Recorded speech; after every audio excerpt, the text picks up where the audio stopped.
গল্পের নাম তোমাতেই মুগ্ধ আমি, লেখিকা সামিয়া, পর্ব ৪৩। তার পরের দিন খুব সকাল সকাল উঠে পড়লো মেহেরি। উঠে ফ্রেশ হয়ে মোমোকে খাবার দিল, নিচে গিয়ে নিজের জন্য চা বানিয়ে আনলো। বারান্দায় দাঁড়িয়ে চায়ে চুমুক দিতে দিতে মেহেরিনের কালকের ঘটনাগুলো বারবার মনে পড়ছে। তখনই মেহেরিন লজ্জায় নিজের মুখ হাত দিয়ে বলল, মেহেরিন, ইস কি লজ্জা। এইসব ভাবতে ভাবতে চা খাচ্ছিল মেহেরিন, আর যতবার রায়হানের কথা মাথায় আসছে ততবার লজ্জা সিটিয়ে পড়ছে। রায়হান বারবার কল দিচ্ছে দেখে মেহেরিন ফোন অফ করে রাখছিল। ওইদিকে লাবণ্য আর রিয়া বারবার কল দিচ্ছে, কিন্তু মেরিনকে কলে পাচ্ছে না দেখে দুজনেই বিকেলে মেরিনের বাসায় আসলো। তখনই হুমায়রা ইসলাম দরজা খুলে দিলেন, আর রিয়া আর লাবণ্য সালাম দিল। হুমায়রা ইসলাম সালামের উত্তর নিলেন আর বললেন, হুমায়রা ইসলাম, ওমা তোমরা এখানে কি মনে করে আসলে? রিয়া, আসলে আন্টি মেরিনকে কলে পাচ্ছি না, তাই একটু দেখতে আসলাম। হুমায়রা ইসলাম, ও সমস্যা নেই, যাও, মেরিন ওপরেই আছে। রিয়া, আচ্ছা আন্টি। তারপর রিয়া আর লাবণ্য উপরে গেল মেরিনের ঘরে, যে দেখলো মেরিন শুয়ে আছে। তখনই রিয়া আর লাবণ্য ডাকলো, রিয়া, কে মেরিন, তো ফোন বন্ধ কেন?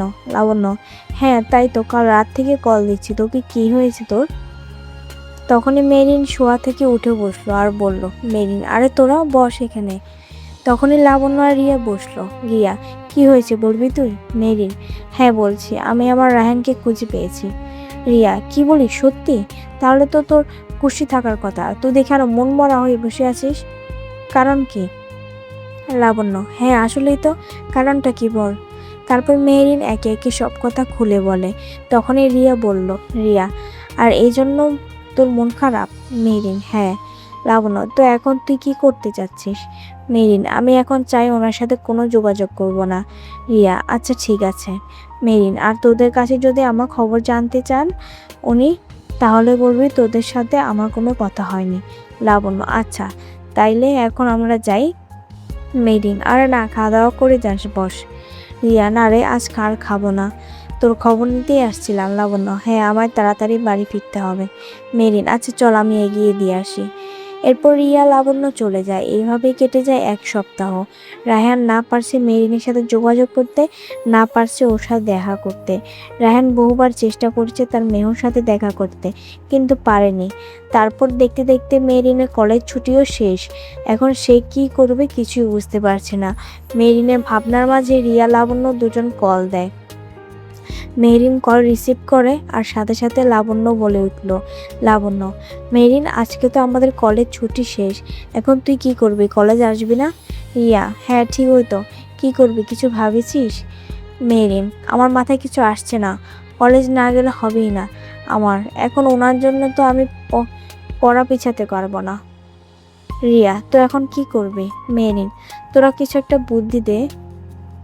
লাবণ্য, একটা কাজ কর মেরিন, তুই নিকাব পরে চলে আয়, ভালো করে হিজাব পরে, তাহলে তোকে কেউ চিনবে না। রিয়া, হ্যাঁ আইডিয়াটা দারুণ। মেরিন, কিন্তু যদি উনি আমায় চিনে ফেলে? রিয়া, চিনবে কি করে, তুই যদি নিকাব পরিস। মেরিন, তাও ঠিক বলছিস। লাবণ্য, আর তুই আর কতদিন ভাইয়ার ভয়ে লুকিয়ে থাকবি বল? মেরিন, হ্যাঁ তাই তো। আচ্ছা তাহলে কালকে এইভাবে বের হব, কি বলিস? রিয়া, আচ্ছা তাহলে কালকে দেখা হচ্ছে। লাবণ্য, হ্যাঁ ঠিক আছে। মেহরিন, আচ্ছা তাহলে এখন রাখলাম, আল্লাহ হাফেজ। তারপর সবাই কল কেটে দিল। পরবর্তী পর্ব খুব শীঘ্রই আসবে।